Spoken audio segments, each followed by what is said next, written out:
Выписное отделение Ухтинского роддома не узнать. В помещении площадью 130 квадратных метров полностью заменили инженерные сети, отопление, вентиляцию, электричество, сделали перепланировку с заменой дверных и оконных конструкций. Оформление интерьера приятно поражает в сравнении с тем, что было раньше. Маленькая Марьяна появилась на свет 5 дней назад, 1 февраля, и оценить обстановку обновленного зала она вряд ли смогла, но стала первой, кто вышел в мир через новое выписное отделение. Было неожиданно. За день предупредили, можно сказать, перед фактом поставили уже. Ну, мы рады.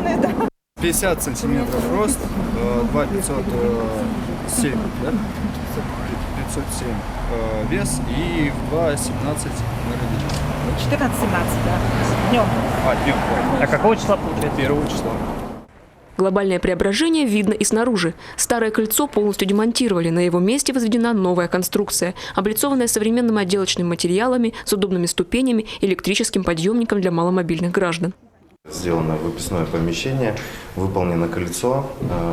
Единственная сложность, которая здесь была, по крыльцу работы выполняли в зимний период, да, это было сопряжено с определенными трудностями. Весной мы продолжим некоторые работы по входной группе, небольшое будет выполнено благоустройство. Обновленное выписное отделение – лишь часть глобального ремонта в Ухтинском межтерриториальном роддоме. Так уже близится к концу и капитальный ремонт в приемном покое основного корпуса. Входную группу там также полностью заменят. Кроме того, обновляют и надземный отапливаемый переход между корпусами. Он станет более удобной и быстрой альтернативой многочисленным коридорам большого комплекса зданий. Сейчас ведутся активные работы по устройству перехода между корпусами. Это позволит проходить и персоналу, и пациентам данной больницы уже не по коридорам, где мы прошли, посмотрели сети, а уже по цивилизованному, скажем так, глядя на улицу, на какие-то там пейзажи, попадать из корпуса в корпус. Также в пристройке основного корпуса идет работа по замене 2 грузовых лифтов. Один из них соединяет операционную с приемным покоем, и его обновление стояло особенно остро, ведь часто пациенток из приемного покоя экстренно доставляют прямо в операционную. Тогда счет идет на секунды.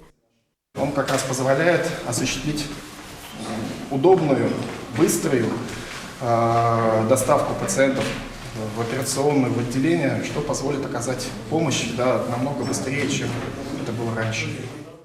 Ухтинский межтерриториальный родильный дом, который также обслуживает 6 соседних районов, один из социальных объектов города, который совершенствует в рамках соглашения о сотрудничестве между правительством республики и ведущим градообразующим предприятием. Так параллельно идет большой ремонт городской и детской больницы Ухты и в Центре творчества имени Корчевского. Все эти работы планируют завершить к концу 2020 года, а конкретно в родильном доме уже к 1 августа.